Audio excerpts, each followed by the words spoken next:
in the Zotac 3070 White Edition and my thoughts and experiences, and the 3080 Trinity OC. I can't compete with the benchmarks, and I can't compete with the level of production value that these big channels have, but I can give you an honest, down-to-earth user review. I think a lot of people get baffled by numbers, and yes, they matter very much, but ultimately we're talking about percentile differences, and ultimately what I believe you want to know at home is, are you gonna regret your purchase? So in hand here is a Gigabyte Gaming OC RTX 3070. This has the wind force coolers. My 970 was the Gigabyte brand, and it was this little glowy eye, and it was the triple cooler, and that card was brilliant. I cannot give that card enough praise. I ran that thing every day into the ground, streaming, recording, making videos, full on production load, every single day for like 6-7 years, and it never faltered once. So when this was available for me to have a gander at, I definitely wanted to take the chance on it, because I think it's cool for my channel, a channel such as myself, to do these big product reviews. It's interesting. It's very interesting to see how they compare. You know, not only is it interesting because it is an expensive product, and I've managed to get 3 of them, and that's a big investment for my channels. I've gone for a card that I know worked brilliantly for my 970, and I'm hoping we can have the same outcome here. As you can see straight out of the box, you have this card which includes a 4-year product warranty. It's obviously irrelevant to the review of a card. Whether it comes in nice packaging or not is not the interesting factor here. If the card sucks, then it sucks, but it does just show a level of care that's nice. So immediately the difference I'm feeling and seeing is the weight, the construction of it, and generally just the sheer size of the boy is ridiculous. The Zotac 3070 White Edition was your kind of small, sleek white, felt kind of flimsy and plasticky.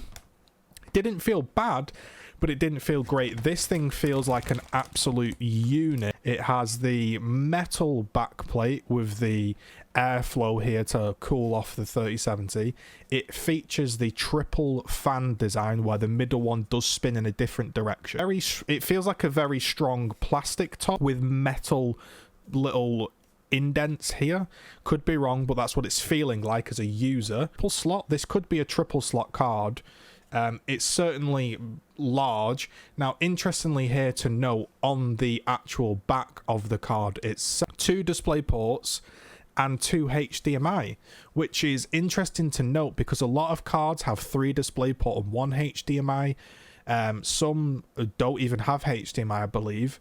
But this is actually a nice balance, because I could be wrong in saying this. I believe VR uses HDMI more frequently, so this could be an option for that. This does have the double HDMI ports, and I know not everyone has upgraded to a super expensive monitor. It feels more solid. Now, will that translate to actual performance? We do not know. This also, this is how it will be installed into your system, so this is what you will be seeing for 99% of users. And this, as we careful not to drop it, this here, this Gigabyte lights up in a nice way that is RGB. Now, ultimately, this is the card in all of its glory. It is the Gigabyte 3070, as we do this sort of a model-esque shot, and we give you all of the angles. Yes, I don't have the top-end camera. You can see that it has the display ports and the HDMI, and it has that cooling pass-through. Interesting to note, this does have a BIOS switch from quiet to performance, and this does out of the gate have more power available to it than the RTX 3070 Zotac version. To pick purely, I know this is a daft thing, if I was to pick purely off aesthetics and purely off how it feels as a product out of the RTX 3080 Zotac and the 3070, this definitely looks and feels the most premium. Sleek design, you know, it hasn't gone fancy, it hasn't gone over the top, it's just a nice black color with a colored light, and it's not going to be offensive to any sort of color theme of your choice. The 3080 with this was this long boy, big fans, lit up really nice colored blue, felt weighty. I moved on to the Zotac 3070 white. Initially I thought, oof, this is going to look clean in the build. I think it did look really nice in the build. Actual feel of the card felt a little bit, just not the sturdiest. I'm not saying there was bend or flex. It just felt a little bit plasticky, a little bit cheap. It felt kind of like it was bunged together, which maybe is unfair on it because it did perform very, very well and it did hold up and it did look really nice. I'm just telling you how it felt. The Gigabyte Gaming OC, took it out, it had a substantial weight to it, a substantial metal feel, similar to the 3080, but it also, I just felt, had that extra structural quality about it. And again, I'm not going to compete with Gamers Nexus in terms of quality of benchmarks, but I can tell you how it is. In terms of software, the Gigabyte is hands down the winner. The Gigabyte has this nice software which I used for years and years and years with my 970. You can do the inbuilt overclocking with its software. You can change the RGB and it just works and it functions. And the fans span around completely okay. There was no issues with anything like that. If anyone's followed my channel, my 3080 did have an issue where the fans were 0 RPM, but they weren't spinning down correctly. And they were doing this thing where they'd spin, stop, spin, stop. And I actually got in touch with a Zotac engineer and I showed him the video and he said it's completely normal, and as long as if it's not damaging the card or hindering performance, you're just going to have to live with it. Which felt a bit, didn't feel great spending that much on a product and to be told, yeah, well, it's technically not doing anything wrong, so live with it. So I knock a mark off the Zotac for that. I also knock a mark off the Zotac because the software that you install, the Firestorm software, once you've done the fix, which is on my YouTube channel up here if you're ever struggling with your RGB, it works fine. The problem is, it's quite difficult to do that fix. They still haven't really solved the issue, and what this means is when you install the Firestorm software, you try to change your RGB, it actually breaks the card's RGB entirely. And what's frustrating about this is the reason I had to install the software in the first place was because the fans were doing the dodgy thing. Eventually, how I fixed this was doing the RGB fix, and I also set a custom fan curve in MSI. However, that was a long process. It was irritating. It was stressful that my LEDs weren't working because I don't want to have to return the card because there is no stock. So yeah, there was some marks go against the Zotac for that. Now the 3070 technically didn't have that issue because I didn't install the Firestorm software because I know what it can do.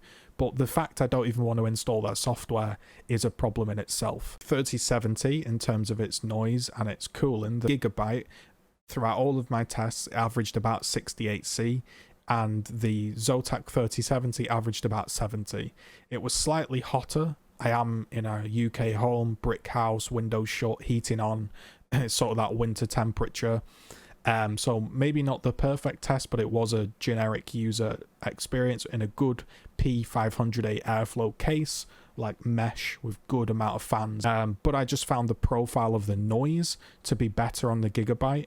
Maybe it's just that there's 3 fans, even though they were technically spinning faster than the 3070 Zotac.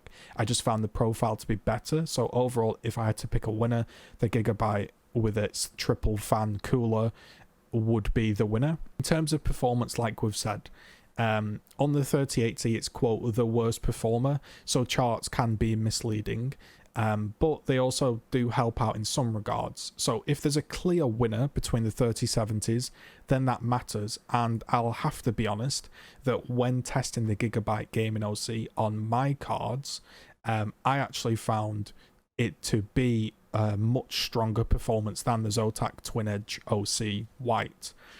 It wasn't by much at all, but I thought it was worth noting because quite consistently it was 3 to 4 frames higher, which might not make the difference again when you're on a 3080 and you're talking about 152 to 149. But when the difference is, let's say, playing Anno 1800 at 69 FPS and playing at 65, sometimes dropping to like 64, maybe you can notice that more. Games like Far Cry, it had a 4-frame advantage. Gears 5, 3 frames. Metro Exodus, it had 3 frames. Shadow of the Tomb Raider, 3 frames. Witcher 3 frames. It was basically 3 to 4 frames faster in every regard on the overclocked BIOS, and because it has a better power limit, I believe if you were to tweak this card even further, I think this card would go a lot better than the Twin Edge, because it has that higher power limit. It has the 3 fans that if needed can spin up a bit faster and cool, and it just feels a bit structurally better. Although both cards are very, very similar, the fact that they came to me at the same price, if I had to choose one to keep, I'd be keeping the Gigabyte Gaming OC every day of the week. Now, in terms of 1080p, 1440p, now for me, I think if I really, really wanted to, I could sell my 3080 and use a 3070 to game on at 1440p, and I could get by. However, there are more modern games and games coming out that will stretch a 3080 at 1440p, and in some games like your Anno, like your Red Dead Redemption 2, the 3070 can hit those sub 60 FPS, which for me, I don't really want to play. It's not bad by any means. You can drop your settings as well, but personally I'm looking to not do that because I'm pairing it with a high-end processor and high-end parts. If you are a 1080p gamer, you're playing esports titles, or you're a 1440p gamer that plays esports titles and you're happy with 60 FPS, I'm not saying that the 3070 gets 60 FPS in all games, it doesn't. There are many games it's getting high refresh rate numbers, 144, it's getting 250 in Formula 1, it's getting 144 in Far Cry 5. It was getting about 100. I think it was about 160 in Gears 5. This is a totally fine card for 1440p. I'm just saying that there are some games out there where you might have to drop your settings, and if you're not willing to do that, the 3080 is an option if you can get one. However, if I was to come to a conclusion between the 3 cards, if you're super wanting best graphics, 1440p, esports and story mode games, then yes, the 3080 is for you.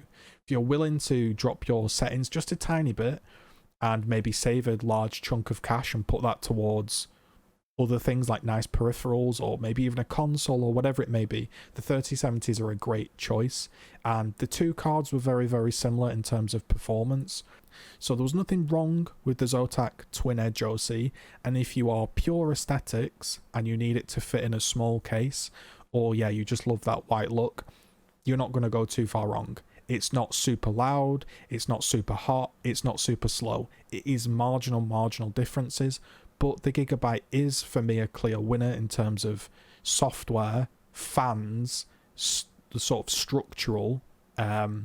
It's light control, it's fan control. It is a leader in terms of FPS, and it does have that higher power limit, and it would be a better overclocker.